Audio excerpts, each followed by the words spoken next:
your production is not your value. Your intrinsic value is the fact that you're here and you exist. And, that means that the universe loves you. The fact that you're here alone is good enough.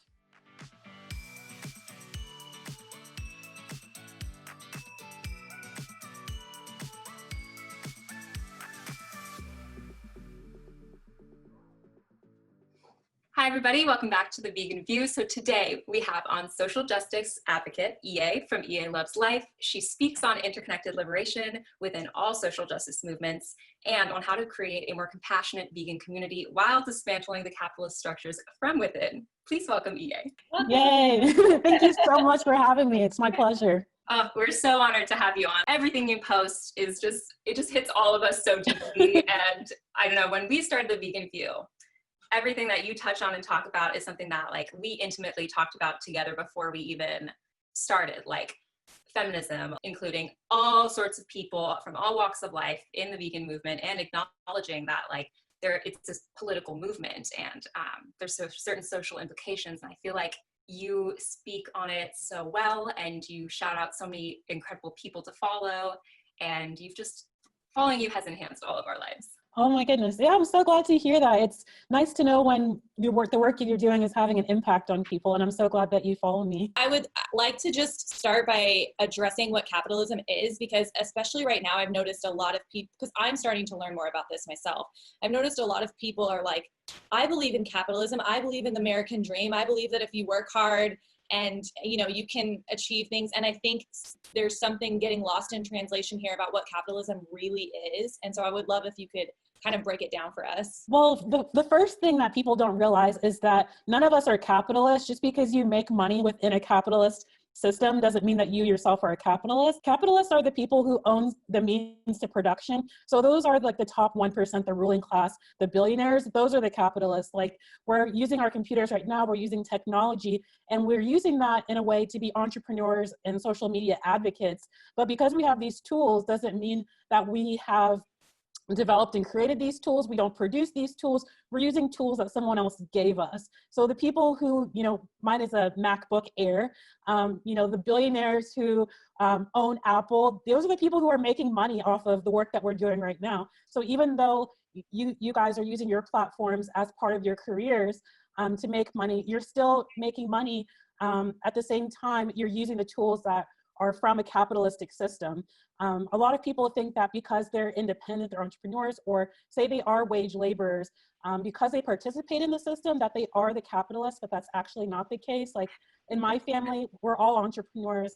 My brothers and sisters, they do real estate, and they like to joke that they're capitalists, but I believe they understand capitalism deeper than that, because the materials that they purchase are from the ruling class, the elite. There's always a power structure of people who are on top of them and on top of them all the way up to the very top. So just because we're part of a system doesn't necessarily mean that we own the means of production. And then capitalism also depends on endless resources, and capitalism will never stop at, making an innovation and then just be like, okay, computers are great, now we're gonna stop.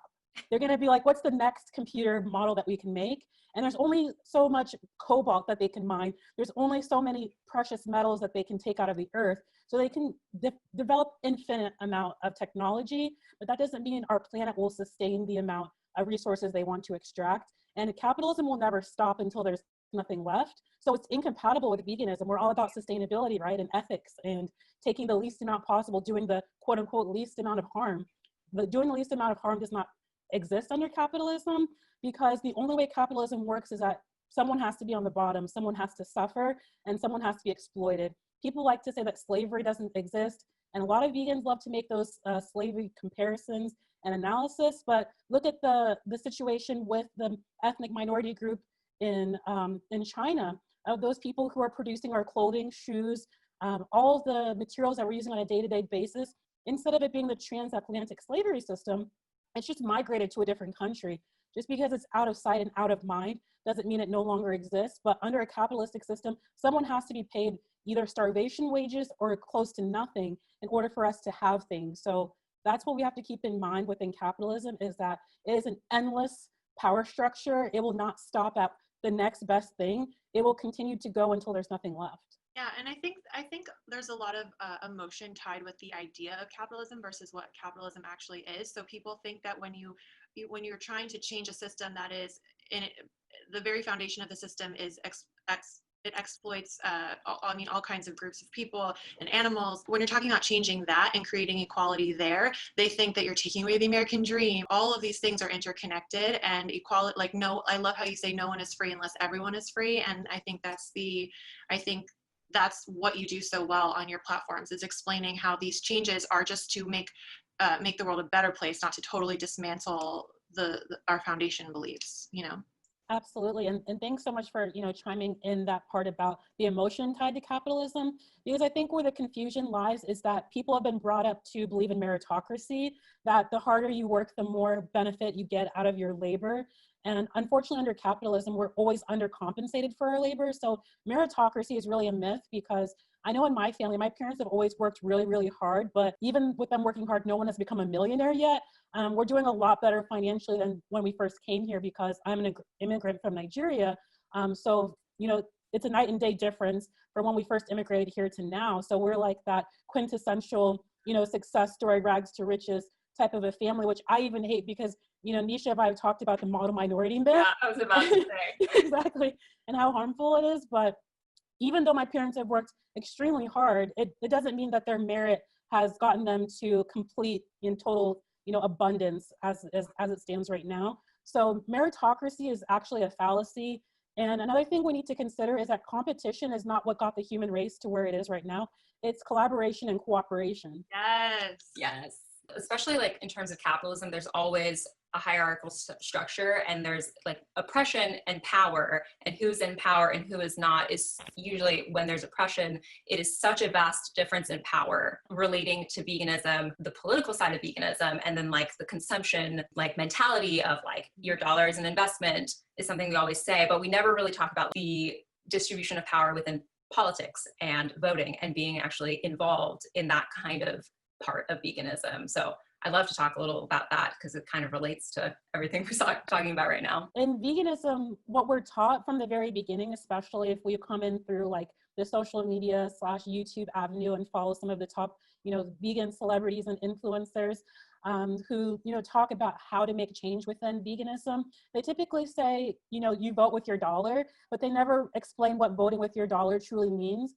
And what they're alluding to is supply and demand. Well, if we buy enough fruits and vegetables, enough Gardein products, enough Miyoko's delicious mozzarella, which you guys have made so many fabulous recipes with, that eventually we're going to get to a point where, okay, the dairy industry will be like, this isn't working anymore. Like Miyoko's is way more fabulous than this cow's dairy cheese that we're making. But that's never going to happen. They're never going to say that this innovation is going to be sufficient to rule out what they were previously doing.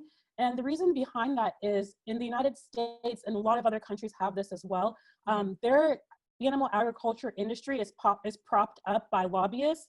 And what I mean by that is that there's agreement between the animal agriculture industry and the government, to where the government has to fund those industries with our tax-paying money. And the lobbyists are people from those industries that go to their congressmen and senators and say, we want X amount of money because we can get X amount of farmers to vote for you this year. And if you don't give us this money, we'll take away your votes and we'll take it to whoever's going to benefit us. And so they get subsidies, they get gap insurance. So gap insurance is really important to talk about, because it means that even when they have a shortfall in profit and they don't make as much money because people are buying vegan brands of, meats and cheeses and other items, they're going to get the difference compensated to them with our tax-paying money. So they're fail-proof. They're never going to go out of business just because we're making better choices. It may look that way because the dairy industry is collapsing, but they're getting a write-off for that. They're getting compensated for every single penny they lose, and every single dairy that the big corporations let go, they're selling it to other companies. I'd like to say that I really appreciate the way that you talked about this on the Meatbusting podcast, which we will definitely link below. Everyone should go listen to it. It's so good. But I've heard this before on other podcasts, this point where as a vegan, just as an everyday average Joe vegan, you're you're not ending animal cruelty by making those choices. And when I first heard it when I heard it presented by somebody else, it was presented in a way that was nowhere near as compassion based as the way that you described it in the podcast. And I felt like I didn't get upset, but I felt frustrated because I felt like people are trying to do their best, and like, you know, you have to meet people where they are. And I thought it was dangerous messaging to say that, well, switching to almond milk isn't really enough. So true. I see a lot of people when they first hear that for the first time, that going vegan alone doesn't save animals, because when I first went vegan from watching Cowspiracy, there's this calculator. It's like called the vegan calculator. And then you put in I was put in 2 months vegan, and I'm like, oh, I've already saved 6 animals, and I was so happy about it. But what ends up happening is that, you know, people get really, really saddened and really frustrating that all of this good work and effort they're putting into isn't making the type of change that they want to see. And they feel like, well, how are you going to attract people to a movement where your individual choices aren't collapsing the whole system? But it's really important to be aware that we are making a difference, because all of us together are putting cracks into the system, in the sense that we're advocating for a cause that's waking people up to realize there's a problem. And once you identify the problem, you can work on the solution. So because we know that there's a problem with the way that the animal agriculture industry is funded, now vegans are rising up to get in the lobbying industry. So, you know, my friend Connie Spence, she founded the Vegan Justice League. So I donate to them monthly, and they're working on getting up to 5 vegan lobbyists to go and tackle the system. So instead of putting our money towards, you know, frivolous expenses for, you know, funding vacations to, you know, travel destinations on Patreon accounts for certain celebrity vegans who say they do the most for the animals, we can put that money into lobbying for vegan causes and changing the laws. Yeah, I think it's really neat how exposing the political side and the lobbying. I feel like it's, at first, I totally agree with Nicole. I felt really hopeless, and I felt so ineffective, and I started following you, and I started realizing this takes a lot of the pressure to be a perfect vegan off, when you realize that you being an active, involved member and investing your money in places that will lobby for real systemic change is the most powerful thing you can do. I feel like we beat ourselves up way less, and there's so much more self-compassion, and this feeling of hopelessness in our individual actions goes away when we realize how much power we have together to, as you said, put those cracks into something we've accepted for so long. Because the animal agriculture industry controls so much. They control our food recommendations. They control recommendations in medicine and medical textbooks. It's everywhere. The fact that dairy is included in it's a necessary part, milk literally is part of the diagram. It's why? Yeah. I was just shocked when the pandemic started, and I had no idea about any of this. And then the pandemic happened, and all these farmers are getting subsidies from the government to be able to sustain their farms. And I was just like, wow, they're getting bailed out right now by the government. And that just kind of puts all the puzzle pieces together. You see who is being valued in our current system. It's the people at power. Yep, absolutely. And then it's we have to consider the fact that animal agriculture is one of the main causes of zoonotic diseases. And then they're putting money right back into their pockets during a global pandemic. So you saw that right there. It's this literally makes no sense. But once you understand that this is the hierarchical system of the haves and the have-nots, and it's just all about the ruling class and them staying in power and then continuing to profit and exploit other people, it's never going to end until we start making political changes and calling this a political movement. Yeah, it really is. I think people think that vegans in general, these crunchy, hippie, ethereal, don't care about anything, when in reality, we care so much and so deeply about what's going on. I feel like when we make this information available, it sparks this passion and to cause effective change and learn more. Information just makes us more effective. Sometimes people get scared of having more information, but it just makes us more effective at the end of the day. I love how you talk about how as vegans, we shouldn't be comparing animal struggles to human struggles, which I see a lot of. And I would love for you to talk about why that's ineffective, and also why they're all tied together in a way still at the same time. Yeah. So basically what it comes down to is that humans, we want to go to the easiest most explainable thing that we can find. So we've seen in textbooks what happened during the slavery era, specifically the transatlantic slavery, where they took Africans from Africa and brought them to the United States. And the reason why I want to say that very clearly is the nuance of it, because slavery wasn't specific to the transatlantic slave trade. Slavery has existed well before that and beyond that, because it continues till today. But we see very obvious parallels between what we do to animals today and what we did to human beings back then. So our brains, logically, we want to go to the easiest comparison that we can find. But the danger in making those comparisons is because African Americans and Black people overall, we've been put into a hierarchical system that came about a very long time ago, even prior to the transatlantic slave trade. Europeans came up with this categorization where, the white male was at the top, and in the middle was the Black male. And at the very bottom, they had like an ape or a chimpanzee, and this was a medical diagram. So basically they were trying to say the fact that the most valuable person is the white man at the top, the middle person is the Black person in the middle, and the lowest is an animal. So they're basically trying to say that this is the order of the value of life on Earth. And that dehumanized people of color, and that anti-Blackness, it spreads into all aspects and areas of life. And I think that vegans forget that those comparisons are dangerous, because we're reinforcing this European model of denigrating people of color to a status of less than human or subhuman, if you will. And till today's date, people of color do not have full human rights, because it's in the back of our mind that dark skin is lesser than, or even back in the United States, they had the 1 drop rule. So if you had 1 drop of Black blood, you were considered as a lesser human being, and you had lesser rights than someone, with your exact same mentality, your exact same ability to do anything in life, but just that 1 drop of Black blood, they would say that you're a lesser categorization. And so while we're trying to do good by making these comparisons to, the Holocaust and the slave trade, we're subconsciously reinforcing the negative aspects of that. And we're still telling people of color when we're doing our outreach that they're lesser than, because they're like, oh, here, look at what happened to your ancestors. You don't want to continue that system of oppression, do you? That's like guilt tripping them. It's very destructive psychologically, and especially when it comes from a white person to another person of color, to a minority group.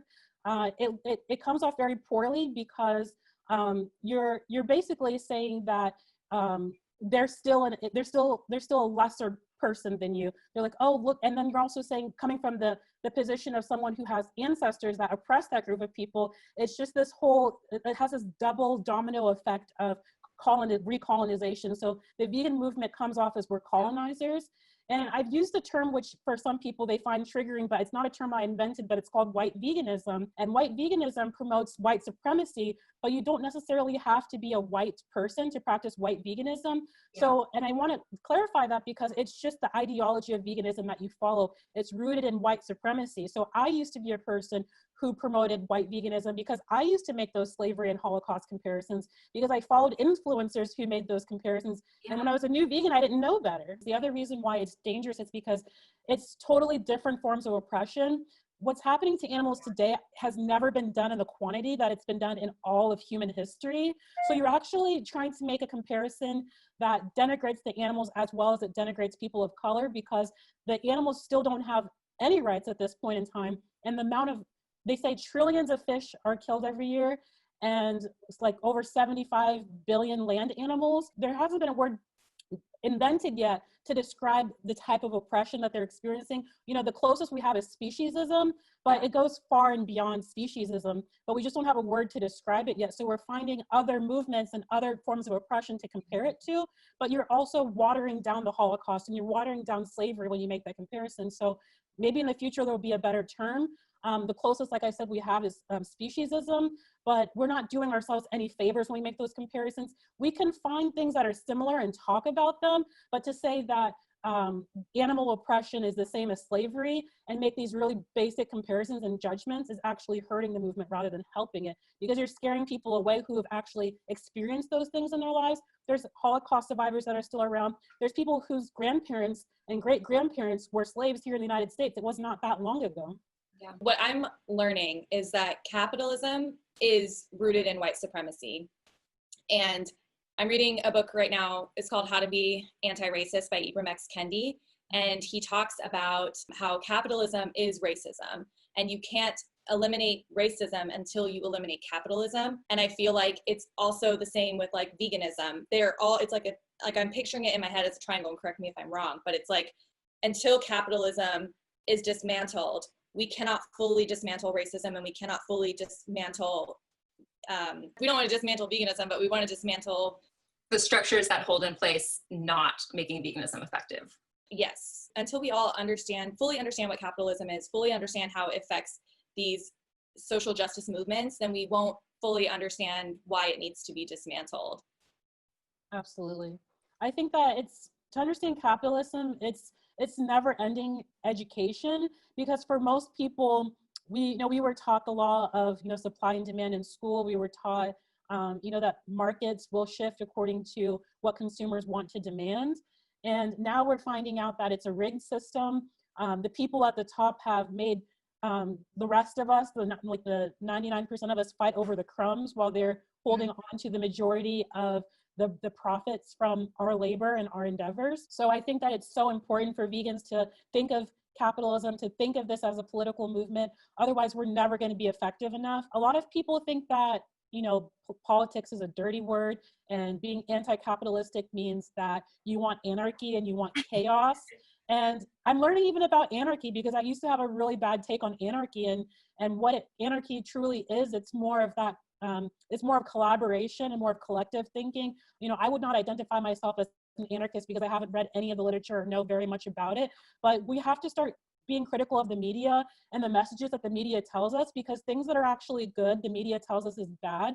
And you don't really want to do any further research after you've heard something is bad, because it just becomes irrelevant and goes to the back of your mind. But now we're learning with social media that there's a lot of misinformation out there, because we're talking one-on-one to individuals who have different ideas and different beliefs than us. And it's becoming really enlightening to seek out new perspectives, because if you go to any news station, whether it's conservative leaning or leftist leaning, you'll somehow find out that they have some of the same messaging. It doesn't really make sense. So what we know about that is, behind the scenes, the people who are in the ruling class and the 1%, and it's not a conspiracy, but they have their own agenda. They want to keep making money. So they're going to filter out the ideas that they want people to know. Yeah, there's no reason that billionaires should exist. There's no ethical way to become a billionaire without paying people unfair quantities or exploiting. Or nothing at all. Or completely exploiting them with nothing at all. Yeah. Well, we'll link a thing on, there's an Instagram slideshow that explains why billionaires shouldn't exist, and it's really good. And I feel like it's gonna lay out any questions people have about why billionaires shouldn't exist. But the thing that's so crazy to me is, I think because billionaire is a number we can't really quantify in our minds, we can't really understand how much money that is, then we don't really see anything wrong with billionaires. But when you really break it down, you see how much wealth these people are hoarding, and the cost of that wealth is people being underpaid. Then it starts to become a little more clear. And it's we can't, I think that, these people have PR companies, and they do a really good job of saying all the places they donated to and all the organizations, all the charities they donate to, which by the way are a tax write-off. So not that, it's not that commendable. Yeah. And how much money they're donating in comparison to how much wealth they have. To us would be $20, So it's just, it's so crazy to me that I'm glad we're talking about it, because I think for so long people have just been oh, billionaire, and not really understood what that meant. Yeah, and people have said before, and I've seen memes go around about it, you're closer to being homeless than you are to becoming a billionaire. Yeah. So we're over here protecting people who are never going to financially struggle ever. And, we miss a couple paychecks and we could be kicked out of our homes and our apartments. So there's no absolute reason for us to be defending them. I think what people fall back to is they're scared that if they don't defend billionaires, that they're saying that it's evil to make money and they want to become a billionaire someday. So if you're taking away, billionaires, there's no possible way to ever get rid of billionaires, but we can make a significant impact in getting them to at very least pay their taxes.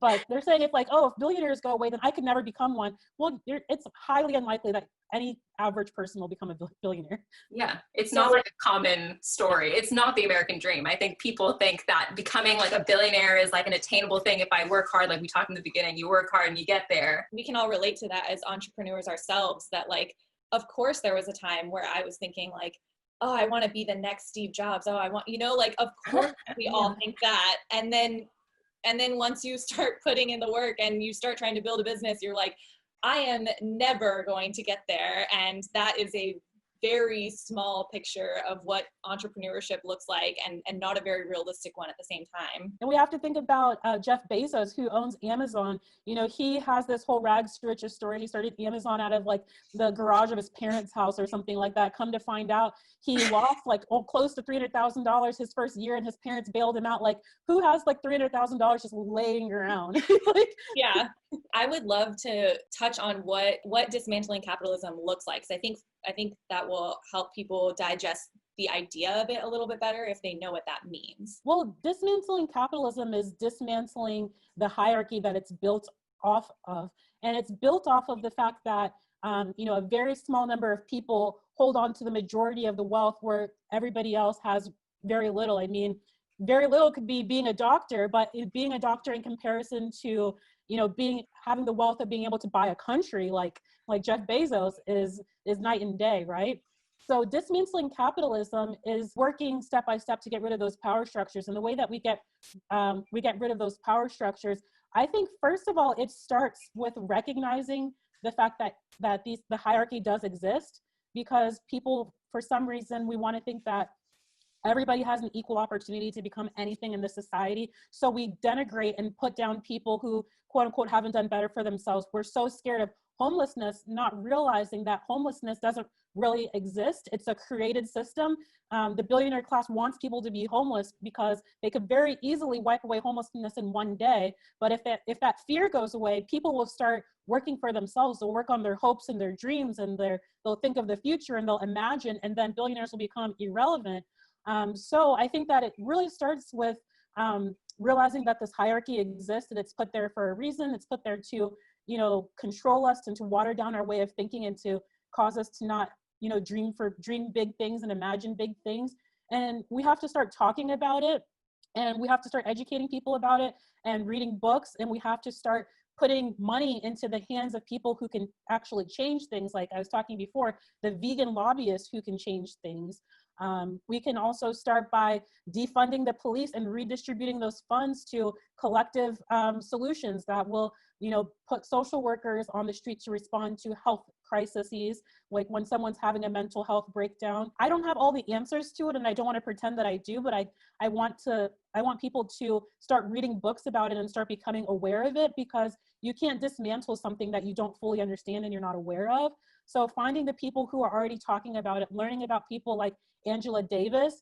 She is a very well-known name. She was a civil rights leader and social justice warrior who is thankfully still alive today. We still have her brilliance. And she's saying to participate in the current system that we have while just working on dismantling capitalism. People believe it's this all or nothing thing, like, oh, well, if I live in a capitalist society, then how can I be anti-capitalist? But we have to do something about this hierarchy. And it doesn't come by just complacency and just being like, well, that's all there is. That's what I said before. Capitalism wants you to stop dreaming and stop imagining. It wants us to believe that this is all there's ever been, but there's been many societies before capitalism ever existed. So we have to get back to that way of thinking of creatively and imaginatively about solutions, and stop pretending like this is the best that we could possibly do. I think a lot of people, when we recognize that we live in a capitalist society and we realize how far reaching it is and how much implications capitalism has in our life, you have to realize that like there is no ethical consumption under capitalism, but that doesn't mean like you are allowed to be complacent in it. Like digesting and learning things, examining how you've internalized this need to always be working, especially in American society. The American dream really emphasizes hard work and individualism rather than rest and recovery and working together as a team. And that in itself keeps us from banding together and attacking the systems that are oppressing everyone. Mm-hmm. Yeah, I think what's been really effective, and you've named a lot of great things to think about, is what's happening in Portland and New York and certain cities like that. Like, people have not stopped the protests, and people forget that the protests are more than just about Black Lives Matter and George Floyd. Like, there's a group of mothers of all races in Portland who've been standing against the police. So dismantling capitalism is, we have to stop thinking that everybody is on a different level. Like the hierarchies exist only within our minds. So when we start coming together and banding together, working together on solutions, dismantling the police, because the whole police system needs to be, restructured. Yeah. And that's just one of the things that we can do, but realizing that we're stronger together than in our little bubbles that we've created for ourselves, we can do so much. The ruling class, the elite people, the people who are in the billionaire class want us to believe that we only have so limited power, but together we have a lot of power. We're all working so hard. We're all trying so hard. Adulting and life is so hard. And it can feel like we are just trying to make sure that we're okay and our families are okay. And now we're being asked to dismantle capitalism and to change the way we eat. And it's like, how do you know what the right thing to do is? And it can be so extremely overwhelming. And so I think that vegans can be especially helpful with this kind of thing. And you're an amazing example of that, because it's such a compassion-based approach to just empowering people. And I think just by the example that you said, it's like you have to be brave and look at it, and we can do hard things. And so I think the idea that it's not that you're going to have to work harder, or that it's going to be there's going to be less for you. It's just that it's just an abundance mindset that will help everybody, not just you. Absolutely. I think nowadays people are gravitating away from this hustle and grind culture. They're starting to recognize that that's part of our systemic programming from capitalism, is we have to be in constant work mode. And if we're not in work mode, we're not productive. And your production is not your value. Your intrinsic value is the fact that you're here and you exist. And, that means that the universe loves you. The fact that you're here alone is good enough. I love that. Me too. I want to print that out, frame it, and put it on my wall. We should make that our next quote for the next Vegan View quote thing. So good. Is there a book or a documentary or a podcast or a couple that you're just everybody who's hearing this for the first time and they want to learn, start here. This was hugely important for my journey. Absolutely. So there's a couple. So books, I recommend Aphro-ism by Afco. And she has a follow-up book to that. That's called Racism as Zoological Witchcraft, which I'm just now working my way through. But it's a really interesting concept, because she's actually talking about animal rights and using the framework of the movie Get Out. And it's something that I would have never thought of using as the foundation for that type of a talk. And then other sources I recommend in learning about collective liberation are By Any Means Necessary by Tracye McQuirter. What's phenomenal about her is she's been a vegan for way over 30 years. Her foundation is in social justice and Black liberation, because she was well acquainted with Dick Gregory, who was a civil justice fighter, and he was also a vegan. And and that's another thing I like to talk about with consistent anti-oppression. Finding people in the movement that represent you and look like you makes such a difference, because I don't think Tracye McQuirter would have been who she is today if she didn't know Dick Gregory, who was an African-American vegan. That representation meant everything to her. And that's why I talk about these issues, even though people think that it's divisive and it's challenging, the fact that, there is this white supremacy, this white power structure that is being brought up. It's not to say that white people are bad or anything like that. It's just to say that we need more inclusion of people who are of all races and ethnicities, because that connection with somebody who looks like you and shares your same life experiences speaks to you more than someone who doesn't share those same experiences. Absolutely. 100%. Yeah. I saw this meme that really hits that home, I think, for women who look like me. And it's the Barbie section of a toy store. And it's this little blonde girl looking up, and all of the Barbies are of color. And I was just oh my God, just thinking about it now, I just get full body chills, because I just can't even, if that doesn't paint a picture to you of what white supremacy is and what it's to be a person of color and grow up in this world, then I don't know what does. But it's just that representation is so, so important. Yeah, I'm glad you mentioned that. I know exactly what you're talking about. I've seen that before and I've experienced that. Yeah, I mean, the flip side of it, being, a Black woman when I was a child and going to the toy store and all the toys were white and there was no options. It makes an impact. The older you get, you kind of put it to the back of your mind, but it's always something there that you're really not represented in this society. So other resources is the Vegan Vanguard. podcast. It's really good. That podcast is really good. The other one is called like The Bitch You Should Show. It used to be called Vegan Warrior Princesses Attack. But it's phenomenal. And then there's another one, the Bearded Vegans podcast. They also talk about consistent anti-oppression as well. In terms of books, Sistah Vegan or something like that by Dr. Breeze Harper. Yeah, Sistah Vegan. I would recommend that one as well too. Yeah, those are the basic ones that I would recommend. Oh, and then there's Veganism in an Oppressive World. Yes. Thank you so much for having me on. It's been my pleasure. Oh, we're so excited to. Thank you for coming on and letting us pick your brain. Following you is this is like my dream. Like, you guys don't even know how much I look up to you, and I'm just shocked to like be able to have this conversation. We look up to you. Thank you so much for coming on. We're so honored to have you on, and I love what we talked about today.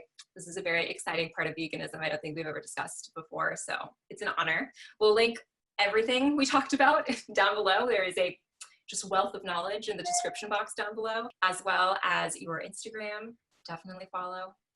Who else? Oh, us. I'm like, bye. If you like this episode, don't forget to like, comment, and subscribe. Definitely check out our individual channels and our Facebook group for more support. And we will see you soon in a new video. Bye. Bye.